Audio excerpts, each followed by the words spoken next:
At bago ang State of the Nation address ni Pangulong Ferdinand R. Marcos Jr. ay nagbukas na din ang first regular session ng 20th Congress.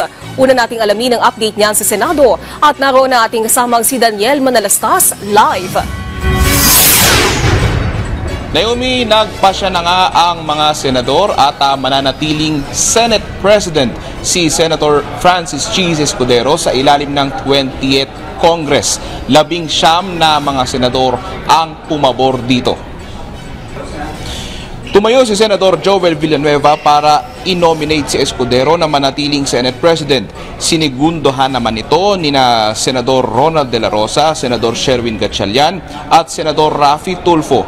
Habang isinulong naman ni Senador Juan Miguel Zubiri na maging Senate President si Senador Tito Soto. Ang resulta, 19 ang bumoto para iluklok si Escudero habang 5 naman ang sumuporta kay Soto.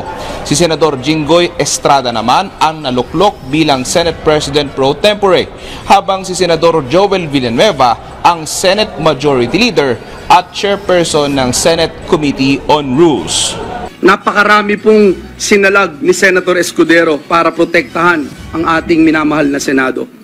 Hindi po madaling harapin, Ginoong Pangulo, ang mga mapanghusgang mga komento, masasakit na mga batikos ng ilang mga kritiko, at minsan mga below the belt na pag-aatake, lalo na po sa social media. And I believe Senator Cheese can bring out the very best in the Senate this 20th Congress. A tried and tested leader of this august chamber, a workhorse like no other, and a man who can strengthen the public trust in this institution in even the most turbulent times.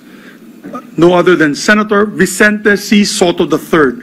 Ang mga bumoto naman kay Soto bilang Senate President, inaasahang mapupunta naman sa minorya ng Senado. At dahil dyan, ninomina ni Zubiri si Soto bilang kanilang magiging Senate Minority Leader. Tinanggap naman ito ni Soto. Si Escudero naman nagpasalamat sa tiwala ng kanyang mga kasamahan. At narito ang bahagi ng kanyang talumpati kanina. And let me make one more thing clear though. Yes, I may hold the gavel.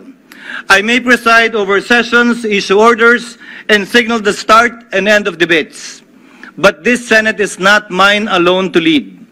The direction we will take will never be determined by a single hand, much less my hand, but by 24 heads, each with a mandate, each with a mind, each with a voice that matters. Hiling at panawagan ko po sa aking mga kapwa senador, magtrabaho po tayo sa kabila ng ingay ng politika sa ating kapaligiran. Dahil lahat tayo ay nasa isang bangka lamang, at isang direksyon lamang ang ating tinatahak. Tungo sana sa pagkamit ng mga pangarap, hangarin, mithin at layunin ng ating mga kababayan. Hindi naman natalakay sa pagbubukas ng sesyon ng Senado ang usapin sa impeachment ni Vice President Sara Duterte.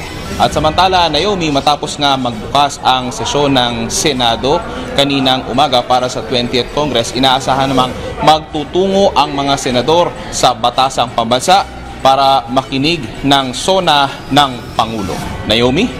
Maraming salamat, Daniel Manalastas.